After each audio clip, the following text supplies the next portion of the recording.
1 in 8 men have a common mental health problem, such as depression, anxiety, panic disorders, or obsessive compulsive disorder. 3 times as many men die of suicide than women each year. Nearly 3/4 of adults who go missing are men. 87% of rough sleepers are men. Men are 3 times more likely as women to become dependent on alcohol and drug use. These are a few facts regarding mental health.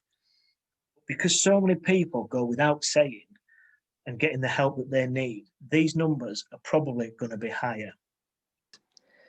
Societal expectations and traditional gender roles play a role in why men are less likely to discuss or seek help for their mental health problems.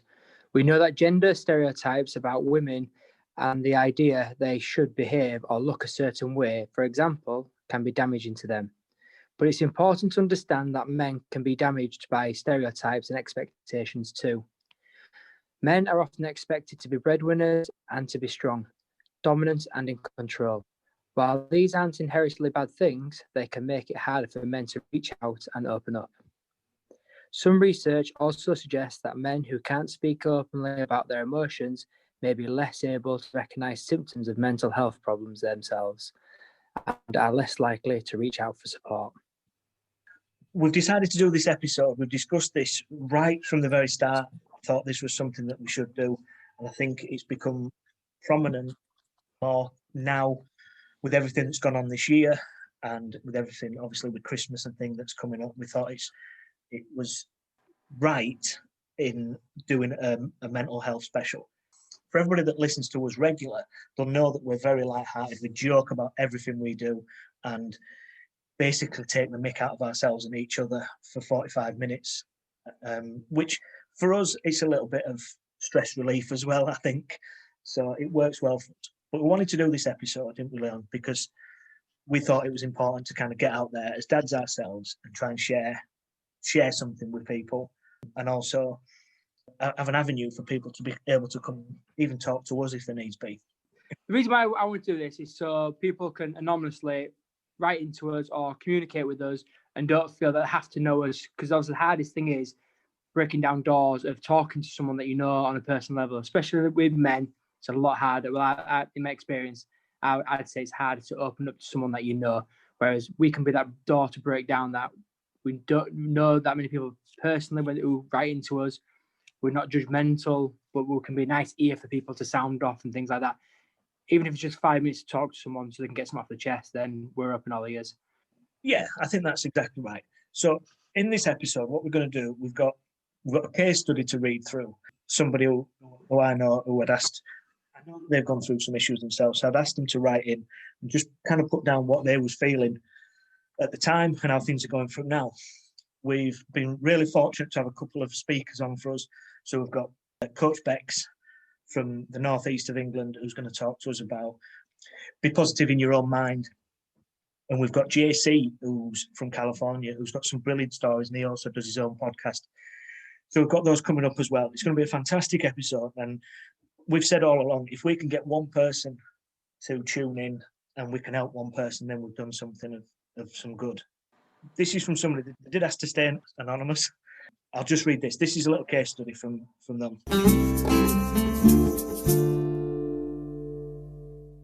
Thank you for asking me to do this, and I hope my experiences can help others and show them life isn't all darkness. I've been a regular listener to your podcast since the beginning, and I've even made listening to podcasts part of my week. I find it helps me greatly with my mind fog. Where to start is a difficult point, really. The past 10 years at times have been my biggest struggle, and that's probably because I knew the losses would always be great.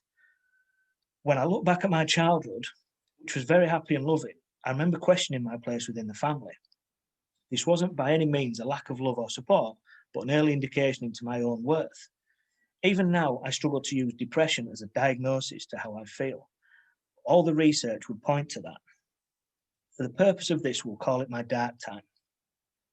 I'm not even sure exactly what triggered these dark times. I had a couple of close family members pass away, and I began to question if I could do more for them, or if it could have done something different to stop that from happening. Being in that thought hole made me question a lot of other things too. Why couldn't I be better at my job? Why couldn't I be a better partner? Why couldn't I be a better dad? I couldn't see it at the time, but looking back now, this is where I closed the door on a lot of things. I stopped trying to do things. Excuse me. I stopped trying to do things. Date nights, days out with the kids, even cutting the grass because I've got a fear I wouldn't do it right. This just made me become more low in my thoughts. It felt like anything I tried just didn't work. I wasn't making anyone happy, including my kids.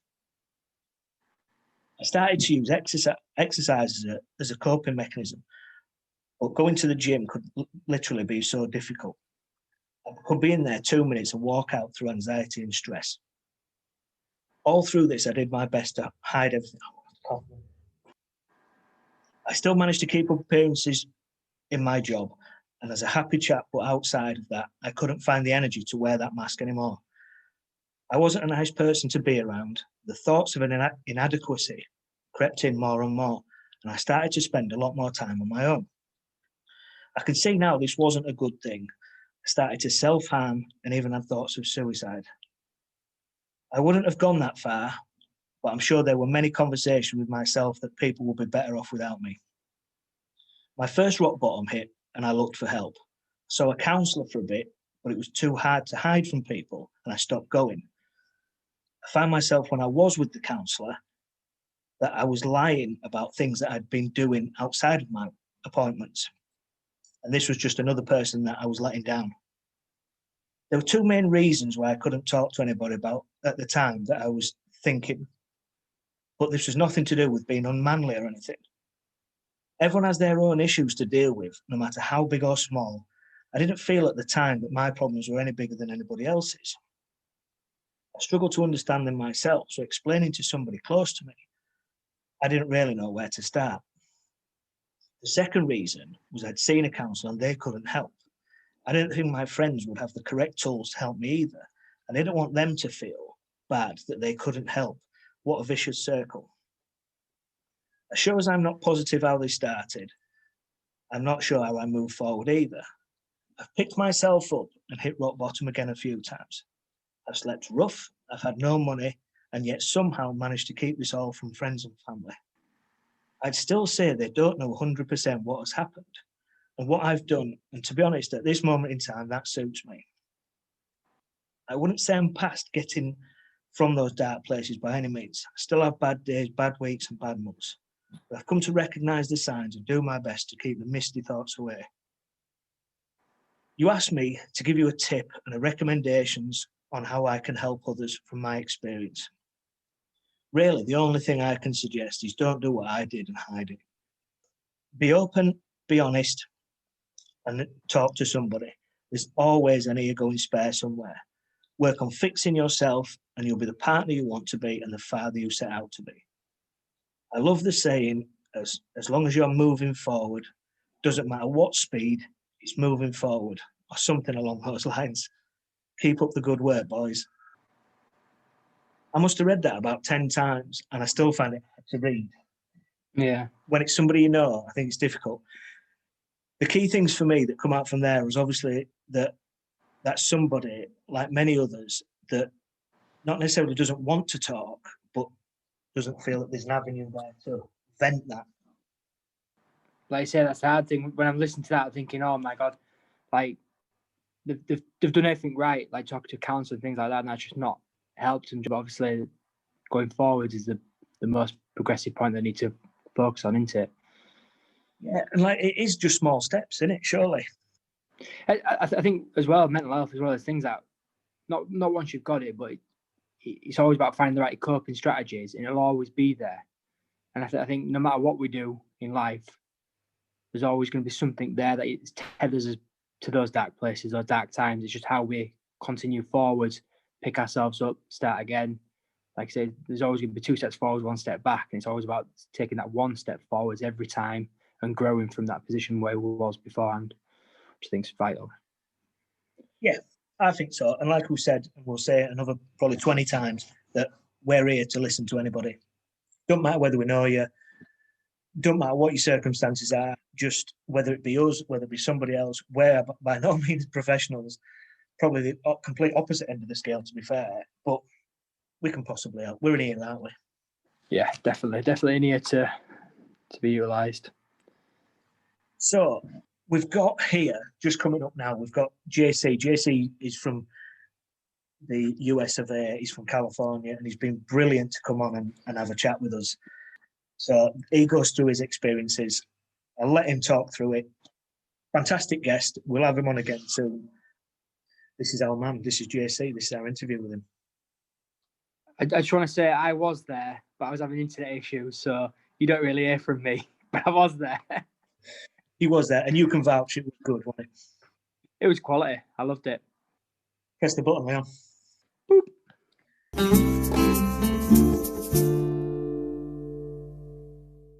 For all the people that normally listen to our podcast, you know that myself and Leon are very, very light-hearted about everything we discuss. We feel it's really important, not only, going into this second lockdown, coming up towards Christmas, having a pretty poor year all round for everybody. We really want to address this mental health thing, and we've enlisted. We're honoured to have a guest on our programme today. So this is Jay Cee. Jay Cee's from the #DadSwag podcast, all the way from California. It's an absolute honour to have him on. Please check him out.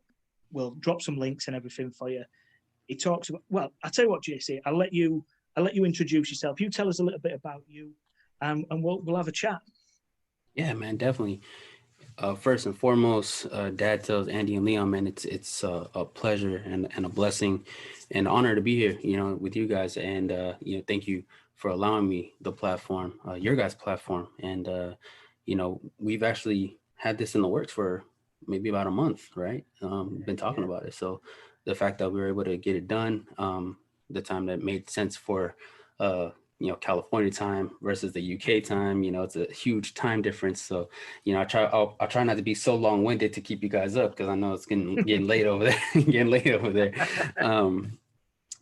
yeah, man, like you said, I'm the host and the creator of the #DadSwag podcast. Plain and simple, I'm big. I won't get too churchy, on your podcast, but I am a Christian. I have my downfalls. I'm not perfect, and but I'm somebody who definitely believes in relationship over religion. I don't. Christians, we don't believe in Hail Marys and things like that. But I don't always go to a actual building for church. Sometimes my relationship is me just saying, look, man, I don't know what you're doing up there, but you got to figure it out, because I'm struggling down here, and, I try to talk to God like he's a friend, because that's what he asks us to do, as far as my religion. But I say that because I'm a big fan of, and I say it on my podcast all the time, iron sharpening iron. And, for people who don't have a concept of what that means, just think of like in medieval times when they used to sharpen their swords for battle, right? There was a spinning wheel, an iron spinning wheel sharpening a sword. Well, one day I'm going to be the spinning wheel and you're going to be the sword. And then the next day I'm going to be the sword and you're going to be the wheel. We need each other to get ready for battle, and fatherhood, parenting, relationships, co-parenting, if you're not together, and co-parenting within your relationship is a battle sometimes, and we just need the necessary tools to get through that together. And sometimes you can't tell your wife, hey, I'm dealing with this, and expect her to understand, just like she can't tell you when, it's her time of the month and she's experiencing some pains. You can say, oh, I'm sorry, babe, but you can't say, oh, I understand what you're feeling. You know what I'm saying? But with another man, you can say, there's a lot going on in my life right now, and my family needs me, but I just don't know how to be a man about it. And then you build your community. That's your iron sharpening iron. But basically, #DadSwag podcast is, I say it plain and simple, trying to change the narrative of fatherhood by changing the perception of fathers and father figures. Nice. Again, it's a little bit, I know you talk about like relationships and things. We just go from we just try and water it down, I suppose, a little bit to relate. You know, I suppose we try and put in the fun into things that are going wrong. Yeah. Kind of. So, like I said, I've been listening through your pods, and one I specifically want to talk to you about is, I think it's episode 8, and it's where you talk about, it's right at the very start of lockdown. It's about, we entered lockdown slightly after you, so it's about exactly as you was going into lockdown, and you got this really serious injury to your leg, and it was your ankle, and you was in bed, you know, struggling to get out of bed.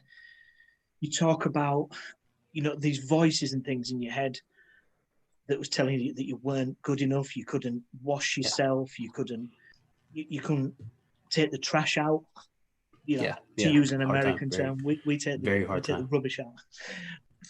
So you've got those. You had your son's birthday, I think, while you was in that position as well.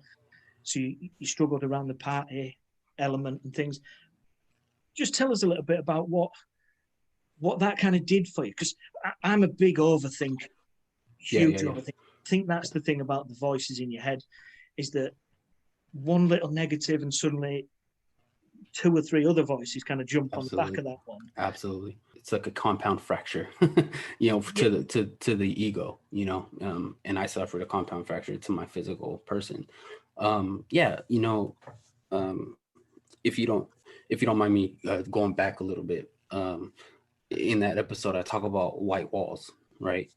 White walls they're very relative to my life, because again, you know, I feel like anytime God wants to get my attention, he puts me in front of a white wall, you know, having a former record deal and, you know, being a singer-songwriter, you know, I had this ego about myself, you know, and not that I was a bad person, but I just wasn't living the right way, you know? So in order to get me to realize that I was living foolish, he sat me in front of a white wall, which happened to be prison, right? And in prison, I found out my son was diagnosed with leukemia, right? So my heart wasn't ready to be a dad yet. My mind was, of course, I'm gonna be a dad, cool, you know, I'm gonna have a junior. But my heart wasn't ready to die to myself. You know, it wasn't ready to say, I'm laying down my life figuratively for my child. I'm not ready to do that yet. I'm still pursuing this status. So he stripped me of my status. You know, I'm no longer, you know, like I said in before we started recording, I'm no longer Jay Cee, the singer-songwriter. I'm this prison number. You know, I'm no longer a person. I'm a number, you know. And you know, whatever happened in prison, and then, you know, when I felt like my heart was finally ready to be a father and stop being foolish, the doors opened, right? Fast forward some years, I've worked really hard, you know, made a decent amount of money with what I do, and I started falling into this level of complacency, not comfortability. There's a difference between comfortability and complacency, and a lot of people don't grasp that concept, you know. And a lot of times complacency is a killer of everything. You know, it's a killer of everything, your job, your relationships, everything. Once you get complacent, you stop trying. That's why it's the killer. You stop trying to impress your wife. You stop buying roses just because you stop trying to court her, you know, and try to win her over, you know. Not that you have to win her over daily, but you know, when she does her hair, when she does, you know, her makeup, when, you know, when it's your anniversary, you see it all the time. And this is why, you know, I feel like our dad pages are so important, because we get a bad shake, you know, even in the media, we get a bad shake. Like, you know, you see I don't know how it is in the UK, but in the American wife, they, you know, it used to be, you know, the man would come home with his briefcase, the wife would have a pie in the in the oven, you know, she'd bring him a beer, he'd sit down, kick his feet up, and he's done. She'd then take the kids, go wash the kids, set the plates for dinner, etc., he's still watching football or whatever his program is. Now, that's considered we'll call it the traditional way, right? Now, a lot of women are electing to work, and they're being financially independent, which is amazing. I believe women should. So we do get a bad shake of it, because now it looks like we're not involved anymore, or we're not relevant because we're bringing home the money. We don't have to do anything more, and that's just simply wrong. And I started getting to a level of complacency where I was like, I'm bringing home so much money that, hey, this should be done. This should be done. I should be able to watch my Monday night, Sunday night, Thursday night, Saturday college football. You know what I mean? Come football season, it's like, just leave me alone. You know what I mean? but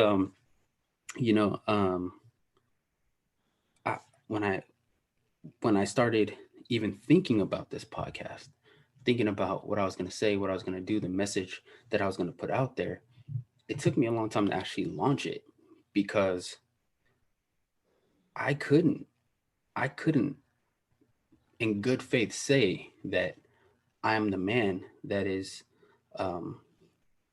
this meeting has been upgraded, but okay, sorry. I couldn't in good faith say, you guys should be doing this when I'm doing this, so now I've elected to say, hey, I'm not doing this as much as I should, but come along this journey with me and let's become better together. And so in the injury, I was run over. I have to leave some loopholes for certain reasons, but I was run over by a moving something, and I suffered a broken fibula. My ankle was broken in 2 places, second and fourth toes broken, multiple lacerations, burns, bruises, the worst swelling some foot doctors have said they ever seen. So I was in really bad shape. So I couldn't walk, and now I can't work. Right. So again, I'm stripped of my title. I'm no longer the operations director. No one's ever calling me boss right now, and well, because it happened at work, your rations get, your money gets cut into a ration. Right now, I'm getting 2/3 of a paycheck and not my full paycheck.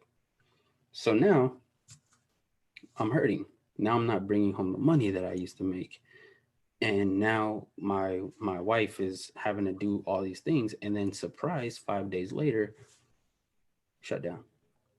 So not only is this happening now, not only would it be bad if it was happening during a regular time, but now it's a government shutdown. The whole country, the whole world in retrospect is shut down. And I'm upstairs in my room again, in front of a white wall, and I'm looking at this thing and I hate it, because now I feel like I'm back in prison, in a sense of I'm stuck in here. I can't move. Now my eldest son, he has special needs, and I call him the vibe. In the episode, I call him the vibe. He doesn't like bad vibes around him. So my wife literally had to relocate the whole family, my 2 sons and herself, downstairs and set up a camp downstairs, because he couldn't stand to be near me. He couldn't stand to look at me. He couldn't stand to see me wincing in pain. So I didn't see him for almost 2 weeks. So mentally, my mind is already racing. And then with the shutdown, you turn on any Facebook, you turn on any news channel, and you see it all over. Toilet paper flying off the shelves, food, this, and this. It looks like the apocalypse, And then I hear the door close, and knowing that my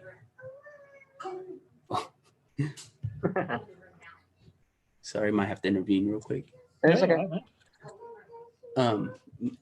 Knowing that the door that's closing is my wife. She's now having to go out there and fend for herself. I can't help her. I can't protect her. I can't even do it myself. I'm helpless. If something happens to my wife while she's out there, what can I do? I can't get up. What can I do? Call somebody? Well, I'm about 50 miles away from all my family, right? I moved myself from the situation that I was in because I didn't want to go back to the life that I lived to get me into the situation for the first white walls. So I'm 50 miles away from my family. For anybody that I know that will come and do something or help, right? Um, and her dad lives out of state, and her mom, you know, she's not the violent type. If she's not the Liam Neeson type, right? If my wife happens to get taken, that's me. I'm the protector. I'm the moneymaker. I am the head of household, but I am nothing. Right now, I am nothing. I can't play with my kids. I can't bathe my kids. My eldest son doesn't want to see me. And I don't know if you've ever been injured or been in a position where you can't do something, but to have your soon to be 2-year-old ask you to play and you say no or you can't, they don't understand why you can't. You can tell them, oh, I'm hurting, but they don't understand exactly why you can't. They just understand that you won't. And now I'm sitting here and I'm looking like, what kind of man are you? Who are you now? Without your money, without your status, no one's calling you boss. Who are you? And it took a long, depressing dive down a rabbit hole to finally say, I know who I am.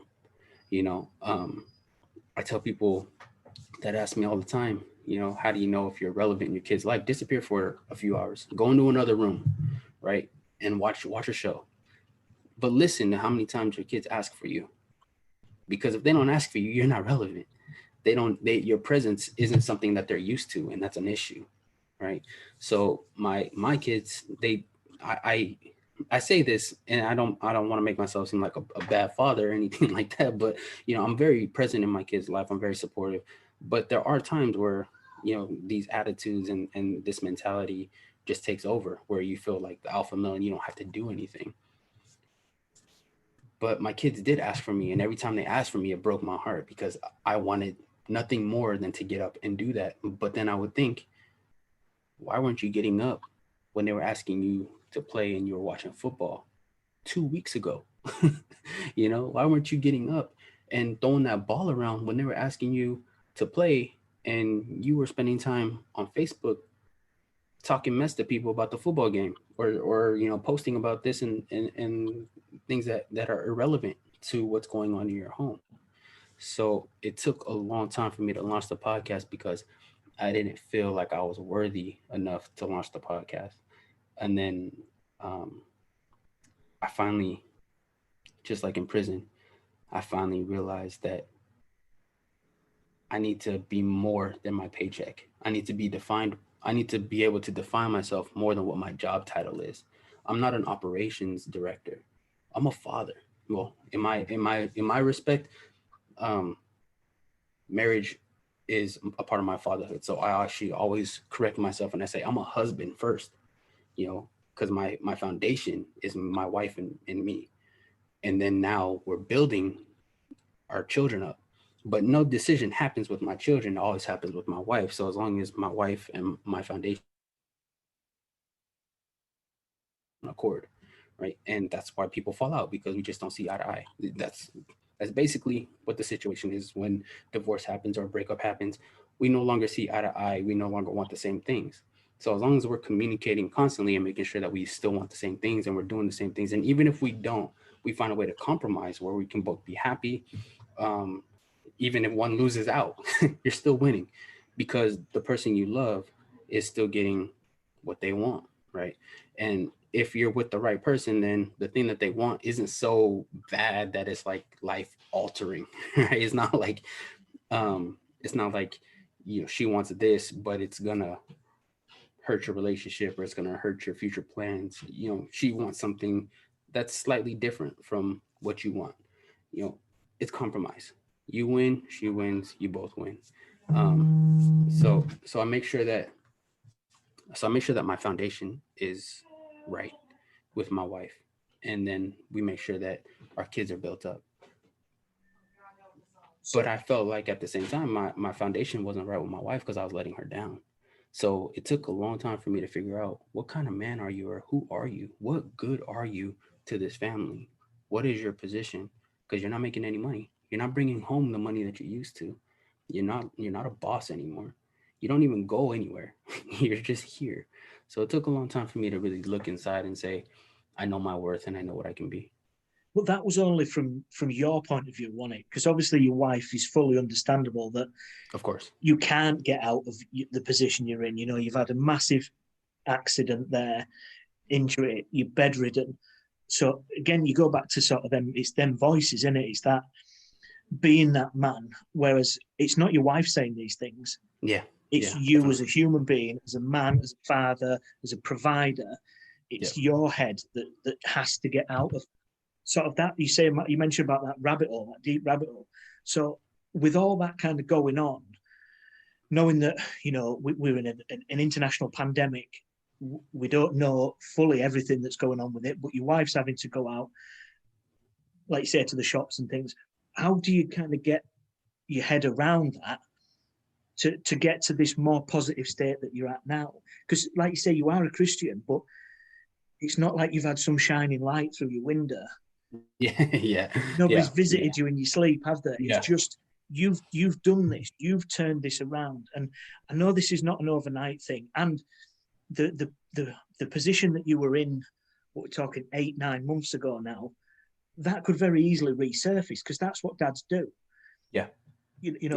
Yeah, definitely. So at what point was that sort of turning point, I suppose, that corner turn, to actually say, actually, I'm not as bad as I maybe think I am. I'm doing my best. My wife knows that. My kids will understand that in the long run. What kind of changed for you?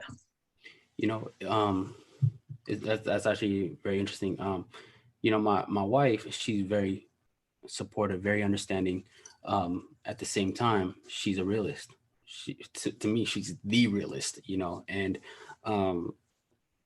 it took her to kind of, you know, God uses people, you know, whether you know them or you don't, to make an impact in your life. And it could be something that they know that they're saying that's gonna, you know, kind of shift you into a different gear, or it could just be somebody that says something that they don't know how it's going to impact you, but it's something that you've been needing to hear, you know. And my wife see me going down this rabbit hole, and we had a conversation, and she basically was, you know, in conversation just said, you know, we need you, like, you know. And she didn't know what that was going to do for me, you know.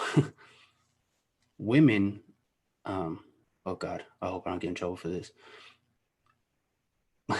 Women are more emotional than men. I think that's fair to say, right? Yeah. And then and when it comes to, let's just say, an affair, right? Women cheat emotionally, men cheat physically.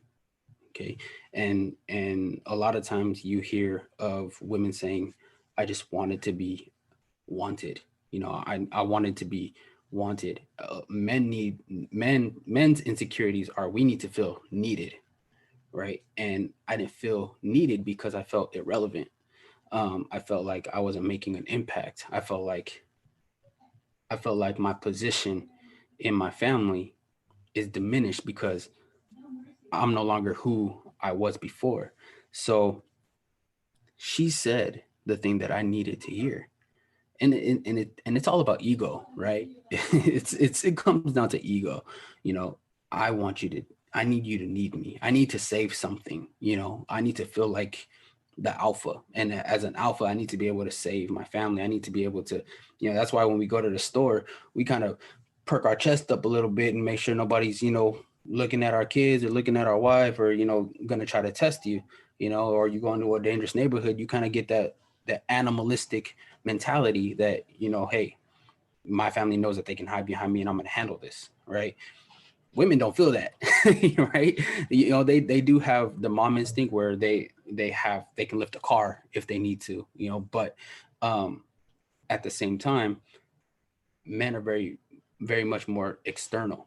So for my wife to say, we need you, that for me was all the confirmation that I needed to say, I'm still somebody in this family, and I need to prove my worth, because that opened my eyes to something that felt like, because when she said that, I looked to the right, and there was a couple trash bags on my patio, and I looked. I'm like, I'm walking a little bit.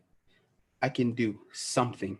I can take this trash out at least, right? And then those little things came down to, I can take the trash out. When my son wants to play, I can at least sit down now. I can throw the ball. I may not be able to chase it, but we're gonna play a long game of fetch where I throw it and you go get it and you bring it back. But we're gonna make it happen some way, and it comes down to self-pity and self-indulgence, which I kind of spoke about in my previous my very last episode. Being in a position of, why am I in this pit versus how the hell do I get out of it? And that is the difference between your perception and your reality. Your perception is how you can figure out, you already understand that you're in a pit. You can stay in that misery through your perception. Of reality is you have to get out of it, because the reality is your kids still need you. Whether you're dealing with something internal, your kids still need you. And I think that's hard for men too, because it doesn't really give us the opportunity to. This was both a blessing and a curse, because it gave me an opportunity to wallow, in my self-pity. It gave me a chance to release that, because I didn't feel like I had the opportunity to do that, because I still needed to keep going. Whether it was something going on at work, whether it was something going on internally, as men, we don't tend to be sensitive enough, or we don't tend to be vulnerable enough, right? And I think this podcast, for me, it allows me to be vulnerable to people I can't see, but you can hear me, but you can't see me. It's the first time you can see me. So if I'm crying on a podcast, I'm really allowing myself to be vulnerable, and it's a release that men need to embrace. You need somebody. I need somebody. And sometimes you need somebody besides your wife. Sometimes you need somebody besides the person that's in your house, because they may not understand, or it may be, that's why there's counselors, because they're a complete stranger, and you can vent to a complete stranger, because you never have to see that person again if you don't want to, right? But we're so afraid of judgment as men. We're so afraid to be seen as weak, as non-manly, as sensitive, that we don't embrace that, and we don't allow ourselves to take on the position of being saved, because we're so busy trying to save. I think we're getting there, aren't we? But it's a very, very slow process. Yeah. People, there is a lot more avenues. Processes, for sure. Yeah, there's more avenues for people to talk to people. But like you say, I still think there's a huge stigma on, you're the man, this man up attitude, get on with it. Where actually sometimes, you sometimes just need a crutch, whether that be one of your friends, whether that be one of your family, whether it be your partner, or a complete stranger. You sometimes just need that peg up, just to kind of get you out the little hole that you're in, which is, it kind of leads me on to my last bit, really. We talk a lot about celebrating small victories. So we talk about things like when you go to swimming baths, for instance, and you'll find a token in a locker that somebody else has left. It's a small victory. You get your old winter coat out and you find some money in the pocket. It's a small victory. You go to a supermarket and there's parking space just where you want it, and it's a small victory. But we're so embraced in celebrating these, because we have a lot of negatives during the day as well. So when you get what you feel like is a win, it's one of them things where you just kind of have to go, oh, we're there, let's celebrate this. So, I don't know what happened there. Are you back with us, mate? Sorry, I don't know how that happened. It just said something about, Zoom stopped unexpectedly. Sorry about that. That's all right. It's this dodgy Wi-Fi we've got over here. I don't know where I got to. So we was talking about, we celebrate small victories. Yeah. So the little things in life where you just feel like you've won. You go to cupboard and there's a biscuit. There's one biscuit left. Them Yeah. things, they're the little Yeah. things we have. And we embrace that it's so important to celebrate these small victories. One thing that really triggered me with what you say on your podcast is don't keep receipts. So it's about it's a, from our point of view, celebrating them small victories. But sometimes when you just, I don't know, you put your washing in the washing machine and you suddenly realise you've dropped a sock on way there. Now that sock's missed out. Just let it go. I think that's what you mean, is it? About, let's not hold on to these receipts. Yeah, definitely. It's something that's really resonated with me with what you said. I love it. Yeah, and I say that for yourself, and I also say that for your relationship with your partner, with your friends, with your children, especially as fathers. I joke that it's not a joke because it's true, but now I can laugh about it. But back in my younger days, when I used to be really wild as a child, my mom would pop me or something like that, and then I'd say, what was that for? And she would think I did something, but then she'll say something like, oh, well, that's for later when you do something. And then I get popped again anyway. So I was like, what was the last spanking for? But those are the kind of receipts that hurt. When you keep receipts on yourself, it's like, no, you make it in your mind that people are doing it. You make it in your mind that people are pointing the finger and keeping the receipts for you, but it's really you that has this perception of yourself, that has this demeaning downward motion about yourself, and it's really you that's self-sabotaging your mental state. I, my wife isn't, I don't want to say she's not allowed, she just doesn't. She knows I hate it. When girls call themselves the B word, oh, I'm I almost say it, but the B word. Yeah. I tell my wife all the time, like, I don't like you saying that because, one, I don't think that of you. So for you to call yourself or degrade yourself in that way, I would never degrade you that way. So I don't want you to degrade yourself. And plus, on the cocky side, you're now questioning my taste in women because I would never date somebody or be with somebody that talks like that. So I would never allow you to say that about yourself. But in confidence, I want you to have confidence about yourself. So I tried to tell her that the way that I don't want you speaking like Cardi B. I don't want you speaking like some of these women, because you're my queen, and you should hold your crown in the highest esteem, just like I hold you in the highest esteem, and so for yourself, even that's even more important, because you can't fix your family unless you fix yourself first, right? When you wake up and brush your teeth, it's only your teeth that you're brushing. You wake up, you brush your teeth, then you brush your kids' teeth. You don't want to be brushing their teeth and being like, oh, brush your teeth, and then you're just like they're looking at you like, no, you brush your teeth, dude, because you stink right now. And so in that regard, you can't say, this is what I always used to say, and I stopped saying it, if they're good, I'm good, right? You can't say that genuinely, because you're not giving them your best self, right? You can't be going through all this turmoil within and say, oh, if they're happy, I'm happy, because you're not. And you're denying yourself that opportunity, and your wife that opportunity, or your girlfriend or a friend or whoever, the opportunity to say, hey, you don't realize how amazing you are. You don't realize how much I love you. You don't realize how much I want you. I desire you. I need you. This family needs you. You don't give yourself that opportunity because you're not open enough to it, because you're not open enough to it for yourself. You're not willing to tell yourself that. If you need confirmation, you don't go to your Instagram. You don't go to your Facebook, right? You look within yourself. You look within, if you're religious, you look within your religion. And you look within, I would say, your significant other and your children. They'll tell you everything you need to know about yourself. Because sometimes we lie to ourselves. Sometimes we say, I'm not man enough. Sometimes we say, I'm not good enough. Sometimes we say, my podcast isn't good enough. You know, my numbers aren't good enough. But when you look at your children and they're asking you, I posted a picture the other day, Sunday, of my son and I were in superhero mask and cape.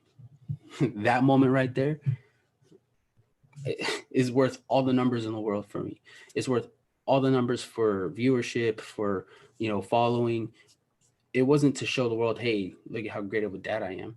It was to show the world that it's cool to be a dad.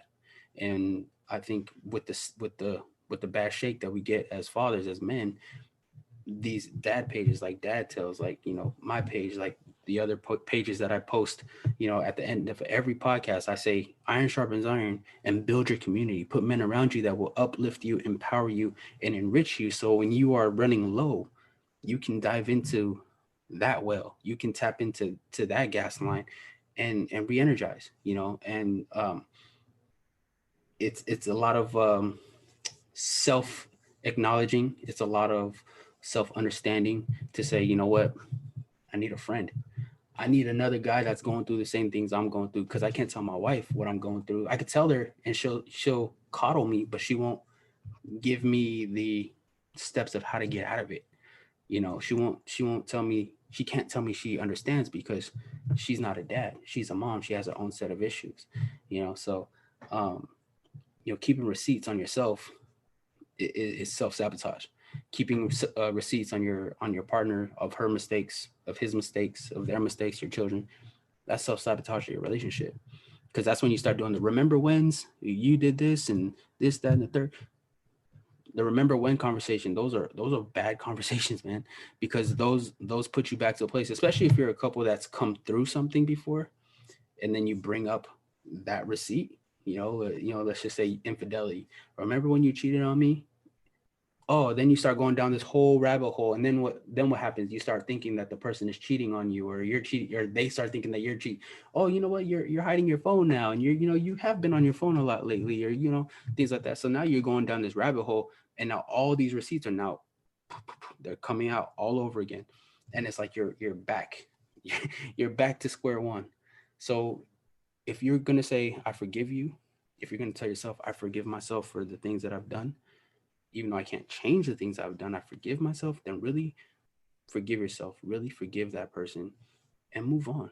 Create new memories, create new receipts, but don't keep track of them, right? Because life is, you're gonna have mistakes. You're gonna fumble. You know, you're gonna make mistakes as a father. You're gonna make mistakes as a man, but to dwell on that, for me, God doesn't dwell on my mistakes. He judges my heart. He doesn't judge my actions. Even though my actions are sometimes pretty shaky, he knows that I have a good heart, you know? And so for me, that's how I feel like we need to be with each other, within ourselves. Like, yeah, man, you messed up, but you know what? It could have been worse. And let's move on from here. Figure out what you can learn from it. Apply it to the next time you're in that situation, or if you're in this situation ever again. And then you can really celebrate the wins. Now you can say, you know what? I could have did this, but I didn't. That's a win. That is a great win, because that shows your growth. And for me, those are the receipts I want to keep. Every time that I said no to something that I could have said yes to, anytime that, you know, I could have went one way, but I went the other way. And even if it was like even if it's not a second nature yet, even if it's something that you have to be like, do I want to eat that piece of pie? I know I'm on a diet. You know, one pie won't hurt, you know, because you eat that one pie, then you're like, it wasn't that big, right? You know, I might have another piece. And by the time you're done compromising yourself, you've eaten the whole damn pie, you know? So now it's like, you know, I could have elected to have that piece of pie, but, you know, I chose a protein bar, or I chose, you know, a healthier snack. I don't know if you've ever been on a diet, but when you figure out that, hey, I chose something good today, that feels really good. Now you apply that to your marriage, you apply that to your fatherhood journey, it feels 10 times better, man. It feels 10 times better. Yeah. The receipts we need to be keeping is that receipt that you put on Instagram of you and your son dressed as superheroes. They're the receipts we need. We need them more often. We need to, again, we celebrate small victories, but there's bigger victories as well that we need to be celebrating as well. Yep. Jay Cee, this has been absolutely fantastic. Yeah, Really, I mean, I could literally listen to you all day. If it wasn't that I had to get some beauty sleep, I'd literally keep you up all afternoon. Can you just give us one parting gift from #DadSwag podcast? Yeah, man. One parting gift. It's the same thing that I say at the end of every podcast. Iron sharpens iron. Iron sharpens iron. So build your community. If you're a man listening, and it just doesn't go for men, it goes for women too. And it doesn't have to be a man on a woman or a man on a man or whatever. Find you somebody that can help sharpen you. And there's different type of swords. There's different type of knives. There's different type of irons that need to be sharpened. So if your wife can help sharpen something for you, reach out to her and watch how your relationship strengthens. Watch how when you say, babe, I'm struggling with this and I don't know how to deal with it. And then she becomes your accountability partner and you become her accountability partner. Watch how amazing your relationship becomes. And then do the same thing with another brother. Do it with a friend. Find you an accountability partner that won't keep receipts but will keep you accountable. I like it. Brilliant, mate. Brilliant. I think that's a fantastic place to end. Thank you so much for doing this for us. Thank you for having me, Andy Leon, man. You know, I'm big fans, man. We've been talking about this for a long time. I'm so happy we've been able to get to do it and have to have you guys on mine. I think what this will probably be part one. I've no doubt that we are going to do this again and just go, you know, because we're all on a journey together, aren't we? So I think, you know, we'll certainly stay in contact, and I'd certainly love to do this again in a few months' time and just see where we're at. Again, it's just sharing them positive vibes, isn't it? We can certainly something that I've written a few things down, but having an accountability. Yeah. And it's amazing because it's I'm in California, you're in the UK, but you're white, I'm black. You know, I'm mixed, and you know, for me, we're still dads. At the end of the day, if we don't agree on anything, the one thing we have in common is we're fathers, and we're gonna go through the same struggles because kids are the same. You know, they're ever changing, but the struggles are the same. Some may be different. Like, you know, you may not have a child with special needs, but I do have a son that doesn't have special needs. You may have a child that does have special needs. Well, so do I. You know, it's different journeys, but it's the same mission, and to be better fathers. Yeah. Brilliant. I'm going to have to stop there because I'm getting a bit emotional and I'm too hard to cry on the podcast. But thank you very much. I really, really appreciate it. I appreciate we both you guys. do. We both appreciate it. Massively. Thank you. Thank you very much. Thank you very much. All right. Just quickly before we go, Jay Cee, where can everybody catch you? Yeah. DadSwag podcast on Instagram. Somebody had #DadSwag and they had like one follower, and I asked them if I could pay them for the name, and they never reached back out. So I had to change it to DadSwag podcast, but the podcast is actually called #DadSwag. So #DadSwag on Facebook and on my Gmail. If you have any questions or concerns, you need an ear, reach out to me. If you need to reach out to me on Instagram, DadSwag podcast. Perfect. Thank you very much. Appreciate you guys.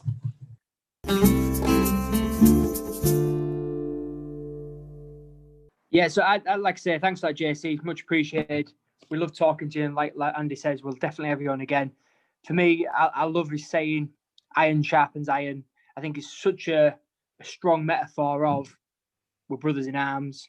We get stronger with each other, which goes back to what we were saying at the beginning of the episode of give us a shout. If someone just needs 5 minutes to talk to somebody, give us a shout. I'll happily network with somebody, work out a communication where that we can talk to each other and just have that 5 minutes. And like I said, iron sharpens iron. I think it's a brilliant metaphor to follow from.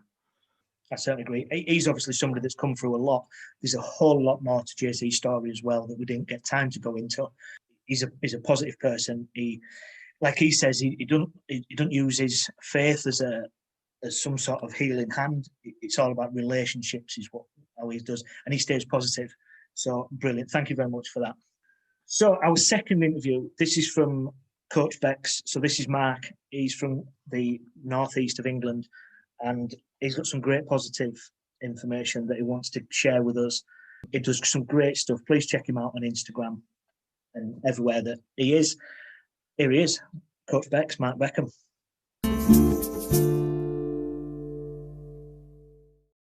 You can't live a positive life with a negative mindset. So try and fill your life with as much positivity as possible. Because the way you choose to think and act has more than just an impact on whether you win or you lose. It has an impact on both your physical and your mental health. The way it works is what you think about become your beliefs. And your beliefs create your feelings. And from those feelings, you decide to take action. That action becomes your outcome, either a win or a loss. So early on in the stage, if you choose to think more positive thoughts, if you choose to be more open-minded and optimistic, right at that point there, you can direct any situation to a more favorable outcome. Now, one thing to remember is that positive thinking, it isn't some kind of magic pill that will make all your problems disappear. But if you have a choice to choose to be positive or negative, I think it's a bit of a no-brainer on which one you should choose. Yeah, choose positivity, choose optimism, look for opportunities. Yep, and try and fill your world with as many positive experiences as possible. Because when you start to think that way and act that way, your world opens up to more opportunities. It's a little bit like the law of attraction, but it's called reticular activation. You get more of what you look for. I personally have this little mantra that I like to use when I'm approached with situations or obstacles that may be negative, and it is to repeatedly say, solutions not problems, solutions not problems. It might seem hard sometimes, but there always is a silver lining there, or at least a lesson to learn to try and turn things around for a more favorable outcome. Try this simple step here if you want more positivity in your life. Start by practicing gratitude first thing in the morning or last thing at night. Be thankful already for the things that you have. Try not to long for things that you don't have, yeah? Be more grateful for the position that you're in, the people that surround you, the things that you already have. Because when you're grateful, you're not lacking in anything, and you don't allow any negativity to come in there, you're going to be more open to abundance. And try and fill your day with as many positive experiences as possible. What you consume impacts your life there too. So what you listen to, what you read, what you watch. So make it good. Make it good. Watch motivational things. Watch uplifting things. Surround yourself with friends that want to move forward and feel motivated and really enjoy life. Practice self-talk. Big yourself up. Get those affirmations in there. Because how you speak to yourself really influences how you can regulate your feelings and your thoughts and your behaviors. So challenge yourself to start your day on a positive note and end your day on a positive note. It's really within your grasp and control to get the best outcome of your day. So there you have it. The choice is yours when you wake up in the morning. You can choose to nurture positive thoughts, positive actions, positive experiences, or negative. Like I said, it's a no-brainer. So get up there and try and have the best day possible.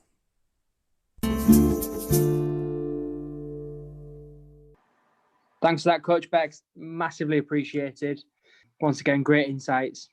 Just what we need for getting ourselves out there, to talking to people and hopefully breaking doors down. Yeah, brilliant. And like Mark says, it's all about like healthy body, healthy mind. Look after your mind, and that'll get you through everything. It is important to be out there. Look, there's plenty of places that you can seek help from. Please talk to a friend, a neighbour, anybody that can possibly help you if you are struggling with anything. People put it on the social media all the time that if anybody's there, they're happy to listen. Actually, test them on it. Get out there and just do it. And in the other way, check in with a brother. Check out with somebody that you've not spoken to for a long time and just make sure that they're all right. Have a chat. Obviously, post all this lockdown mess. Let's get out there. Go meet up for a brew. Go to the park. Take your kids. Kick a ball about. Be healthy. Be happy. And just going back to obviously what you're saying about checking on people as well.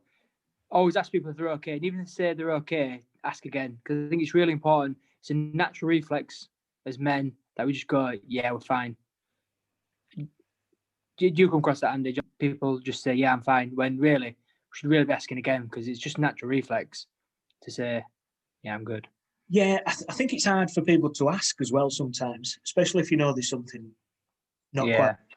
So maybe it's just doing them little things, maybe not probing too much, but just, the odd text here and there, in it, just a nice funny gif or a meme these kids are doing nowadays. I'll see you next week, my friend. Yeah, thank you very much, everybody, for listening. Please share this. That's what we want, and we want people to share this episode. Even if you don't listen to it, well, if you're listening to this bit, you've obviously listened to the end, but share it. Just send it to somebody. Send the link. There's no excuses. We want this to really get out there and want people to listen to it and spread the word. If you don't think they'll like it, still get them to share it, because they might share it with someone else who's in need. That's a third person to you. So someone disconnected from you, that's what we want. Share it with someone, then they can share it with someone else, and we can get the growth there. Great point. Thank you very much. It's been emotional as ever. It's been a good one. So we know iron sharpens iron. Keep yourself smiling. Stay safe.